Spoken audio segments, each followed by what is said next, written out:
குருவடி சரணம். யூடியூப் நண்பர்கள் அனைவருக்கும் அடியேனின் அன்பான வணக்கங்கள். நான் உங்கள் குருமணிகண்டன் பேசுகிறேன், பொள்ளாச்சியிலிருந்து.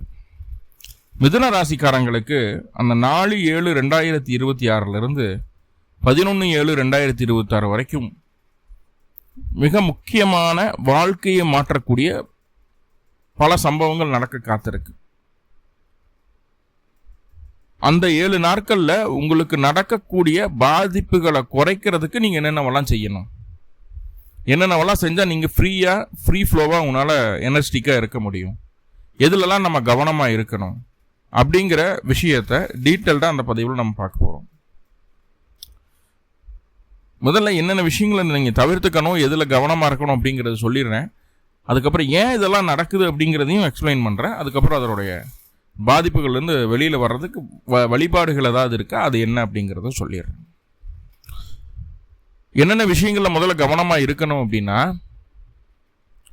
குழந்தை பேரு ஃபர்ஸ்ட் விஷயம். அது மிதுன ராசிக்காரங்க தற்போதைய சூழ்நிலையை கர்ப்பமாக இருக்கீங்க அப்படின்னா எந்த அளவுக்கு இந்த கருவை நல்லபடியாக பார்த்துக்கணுமோ அந்த அளவுக்கு முயற்சி எடுத்து பார்த்துக்குங்க.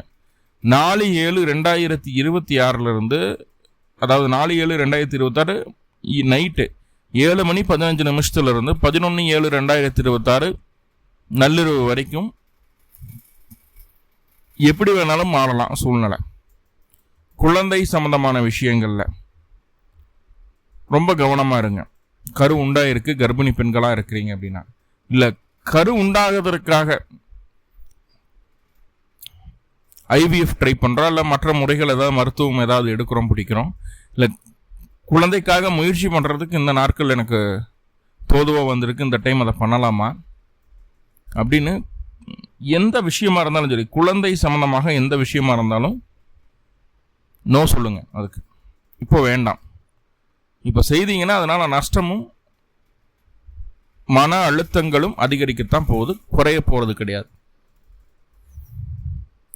சரி, குழந்தைய ஸ்கூலில் சேர்க்கறது, இல்லை புதுசாக எக்ஸ்ட்ராவாக ஏதாவது ஒரு கோர்ஸ் ஜாயின் பண்ண வைக்கிறது, குழந்தை ஃபாரின் அனுப்புறது, ஹாஸ்டலில் விடுறது, இப்படி குழந்தை சம்மந்தமாக எந்த மாற்றமும் செய்ய வேண்டாம். என்ன ஏஜில் இருந்தாலும் சரி, உங்களுடைய குழந்தை அவர்களுடைய வாழ்க்கையை நல்ல லெவலுக்கு டெவலப் பண்ணணும், அதாவது வளர்ச்சிக்காக சில விஷயங்களை செய்கிறேன், ஜெயிக்கிறதுக்காக சில விஷயங்களை செய்கிறேன் அப்படின்னு சொல்லி உங்கள்கிட்ட ஒப்பீனியன் கேட்க வந்தால் அதுவும் நோ சொல்லிடுங்க. முடிந்த அளவு அவர்கள் நம்மளை எதிரியாக கூட நினைக்கலாம், பரவாயில்ல, முடிஞ்சளவு அதை தடுக்கிறதுக்கு வழி என்னமோ அதை பாருங்க. ஃபர்ஸ்ட் குழந்தை விஷயத்தில். 2வது காதல் விவகாரங்கள். எனக்கு இந்த பையனை பிடிச்சிருக்கு, எனக்கு இந்த பொண்ணை பிடிச்சிருக்கு அப்படின்னு சொல்லிட்டு நீங்கள் போய் ஒரு பையன்கிட்டே ஒரு பொண்ணுகிட்டே சொல்கிறதோ, அல்லது உங்களுடைய காதல் விஷயங்களை குடும்ப நபர்கள்கிட்ட பகிர்ந்துக்கிறதோ, யாருமே நம்மளுக்கு சப்போர்ட் பண்ணலை,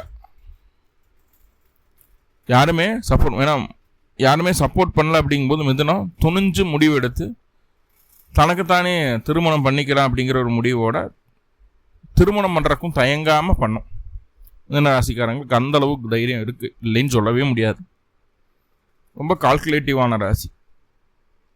ஸோ அப்போ திருமணம், காதல் திருமணமாக செய்கிறதுக்கு உண்டான சூழல்களை இந்த 7 நாட்களில் உருவாக்கிறாதீங்க. ஸோ அதில் கவனமாக இருங்க. ஏன்னா இப்போ செய்யக்கூடிய விஷயம் உங்களுக்கு கண்டிப்பாக நல்ல பலனை தராது.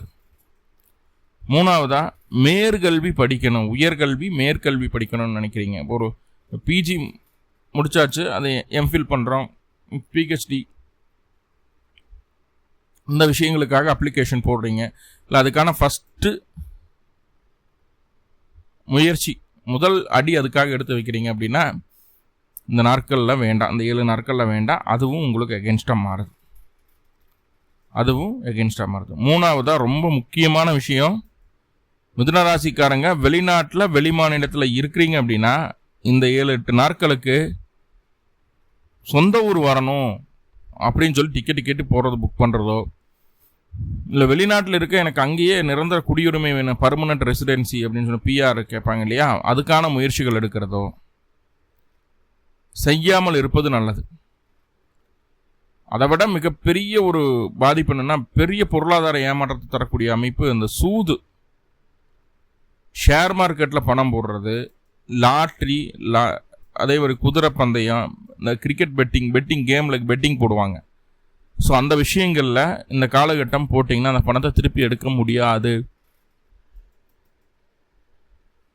லாபம்னு நினச்சி செய்யக்கூடிய விஷயங்கள் பெரிய நஷ்டத்தை மீண்டு வர முடியாத அளவுக்கு ஒரு நஷ்டத்தை ஏற்படுத்திடும், மீட்டெடுக்க முடியாத நஷ்டம். ஸோ அப்போ இந்த 7 நாட்கள் 4/7/2026 11/7/2026 வரைக்கும் இந்த விஷயங்களில் கப்பு சுப்புன்னு இருக்கிறது நல்லது. ரைட், சரிங்களா? தாத்தாவினுடைய உடல் ஆரோக்கியம் கொஞ்சம் மந்தமடையக்கூடிய ஒரு சூழ்நிலை. முக்கியமான விஷயம் என்னன்னா, உங்களுடைய ஆசைகள், உங்களுடைய திட்டங்கள், உங்களுடைய எண்ணங்கள், இதை யாருக்கிட்டையுமே பகிர்ந்துக்க கூடாது. ஏன்னா இப்போ நம்ம யாருக்கிட்ட சொல்லக்கூடாதுன்ற சூழ்நிலை இருக்குது. அவங்ககிட்ட போய் நம்ம எல்லா ரகசியங்களையும் ஒப்படைச்சிடுவோம்.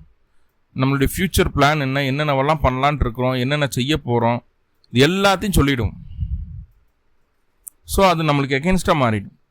ஸோ முடிஞ்சளவு அந்த விஷயங்களை, திட்டங்களை, உங்களுடைய விருப்பங்களை, ஆசைகளை வெளியில் சொல்லிடாதீங்க.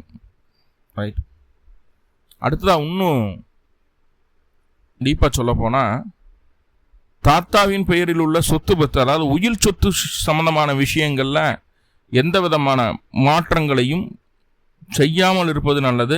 சில நேரங்களில் அவர் உயிர் சொத்து பிரச்சனையாகிட்டு இருக்குது, பிரிவினை வருது, 2 பேருக்கு பிரித்து கொடுத்துலாம், பிடிக்கலாம், அப்படி இப்படின்றது அளவுக்கெல்லாம் போய் கோர்ட்டு கேஸ் வழக்கல் போகிறதோ இல்லை சுமூகமாக பிரிக்கிற மாதிரி இருந்தால் கூட பரவாயில்ல, இந்த தேதிகளில் வேண்டாம். பெண்களுக்கு அப்படின்னா காதில் அணியக்கூடிய அணிகலன்களும், மூக்கு, கழுத்தில் அணியக்கூடிய அணிகலன்கள் தொலைந்து போவதற்கு வாய்ப்புகள் இருக்குது. ரொம்ப கவனமாக பார்த்துக்கிடுங்க. ஆண்களுக்கு கையில் போடுற காப்பு, விரல் மோதிரம், கை விரல்களில் போடக்கூடிய மோதிரம், இது மிஸ் ஆகிறதுக்கு சான்சஸ் ரொம்ப ரொம்ப இருக்குது. கவனமாக இருங்க. ஏதாவது ஒரு வகையில் மனசுக்கு பிடிச்சமான ஒரு நபரோ அல்லது ஒரு பொருளோ அல்லது ஒரு உயிரினமோ, நாயாக இருக்கலாம், பூனையாக இருக்கலாம், வீட்டில் ஃபிஷ் வளர்க்கலாம், கிளிகளாக இருக்கலாம், லோபர்ஸாக இருக்கலாம், மனசுக்கு பிடித்த உயிரினங்கள், மனசுக்கு பிடித்த உறவு, அம்மா, அண்ணன், உங்களுக்கு யார் ரொம்ப டீப்பாக பிடிக்குதோ அவங்க ஆள் மனசில் இவங்க தான் எனக்கு அப்படின்னு தோணும் இல்லையா?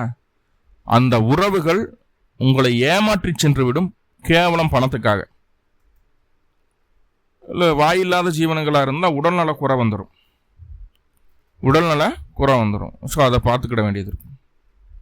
ரைட், ஸோ அப்போது ஏமாற்றம் பணத்தினால் ஏற்பட போகுது அப்படிங்கிறத புரிஞ்சுக்கிட்டு அந்த உறவுகள்கிட்ட காசு பணத்தை எதிர்பார்க்காம விட்டுட்டீங்க அப்படின்னா கொஞ்சம் ரிலாக்ஸ்டாக இருப்பீங்க. இந்த காலகட்டங்கள் உறவுகளுக்காக பணத்தை செலவு செய்யக்கூடாது, நம்பி கொடுக்கக்கூடாது. இருந்தாலும் இல்லைன்னு சொல்லிட்டு போயிருங்க, அதான் நல்லது. 7 நாள் கழிச்சு கொடுங்க, அப்புறம் என்ன தாராளமாக, எப்போ வேண்டாம்.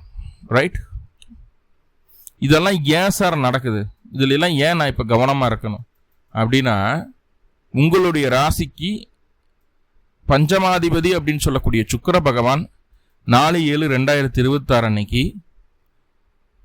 இரவு 7:15 சிம்ம ராசிக்குள்ள கடகராசிலேருந்து பயிற்சி ஆகிறார். சிம்மத்தில் கேது மக நட்சத்திரத்தில் இருக்கு. இப்போ அந்த சுக்கிரன் அந்த கேதுவை கடந்து வெளியில் வரக்கூடிய நாள் தான் 11/7/2026 நள்ளிரவு. அதுக்கு மேலே தான் சுக்கிரன் கேதுவை கடந்து வர்றார். ஸோ இந்த ஒரு 7 நாட்கள் சுக்கிரன் முழுமையாக கிரகண தோஷத்தில் பாதிக்கப்படுகிறார் கேதுவுடன் இணைந்து. உங்களுடைய சுய ஜாதகத்தில் சுக்கிரனுடைய தசாபுத்தி அந்தரம் அல்லது கேதுவோட தசாபுத்தி அந்தரம் அல்லது சுக்கிர நட்சத்திரங்களான பரணி, பூரம், பூராடம், கேதுவனுடைய நட்சத்திரங்களான அஸ்வினி, மகம், மூலம், இந்த நட்சத்திரங்களில் எந்த கிரகம் என்ன தசாபுத்தி நடத்தினாலும் கவனமாக இருங்க. இது எச்சரிக்கை பதிவு. இதுலேருந்து வெளியில் வர்றதுக்கு மகாலட்சுமி வழிபாடு செய்யலாம். நெய் தீபம் போட்டு மகாலட்சுமி வழிபாடு செய்யலாம் இந்த 7 நாட்கள்.